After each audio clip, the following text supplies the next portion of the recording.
faced with a skill shortage, whether it be white collar or blue collar, you're looking for solutions, you're looking for new approaches, new ways to bring in talent. So if you go back historically, one of the ways that we brought people in was apprenticeship programs. And I know Cisco had one in the late 90s that was very effective in taking people with a variety of backgrounds and turning them into software programmers. So the question is, are they appropriate now, and in what areas should they be? The first point I would bring up is the world's changing pretty rapidly. Most apprenticeship programs are by definition hands-on. They usually take months, so they're kind of slow and they're kind of expensive. So you have to be careful. It's like, well, when do you need the talent? If you need the talent tomorrow, Santa Claus needs to be here next week. Apprenticeship programs are not really a good solution unless you plan ahead. So when do you need them? Are you willing to train from scratch? Well, that just takes longer and costs more.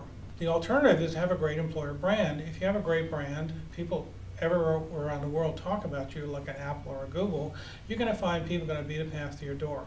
Even if you're at a company like Zappos, which is an online shoe company, if you have a great reputation, everyone in the online business or shoe business will want to work with you. So I recommend, before you do an apprentice program, that you build your brand, have the strongest brand in the industry. You'll find that will overcome most skill problems. Other companies will have a shortage, but you won't. If you do build one, it has to be appropriate for the labor market. So there's some areas where there are not a lot of untrained people that are willing to go into profession. Not all young people are willing to go through an apprenticeship program. So make sure it fits your labor market. If you have a market where literally in the geographic area no one is trained, then even if you have a great brand, you're going to get the best of the zero group. So look at the labor market. Apprenticeship programs are really effective if there are a large group of people willing to learn and there's no one who already has the skills. Be careful of retention. So a lot of apprenticeship programs, the people get trained, and the minute they get trained, they work for a month or two and they're gone. So there are ways to, depending on where you live, to guarantee the retention. First of all, positive. You can say, if you stay here for a year, you'll get this bonus. If you're still here 2 years, you get this bonus. Or you can treat their training as a loan and saying, as long as you work for us, the loan will be reduced, but the cost of the training will essentially be over your head if you quit.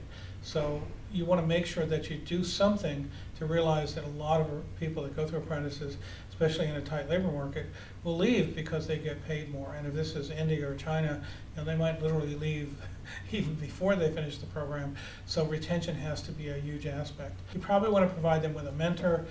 Even though they've learned the technical skills, understanding the organization, especially if they haven't worked in an organization or haven't had a blue or white collar job in the past, they're going to need some help in acclimating, so a mentor or a peer mentor is probably a good idea. So apprenticeship programs, if there's no one trained in this area, they're great. They're a little slow, they're a little expensive, they have a major retention issue, but they're a good way. If no one has the skills and you're good at developing skills, then it's a good approach.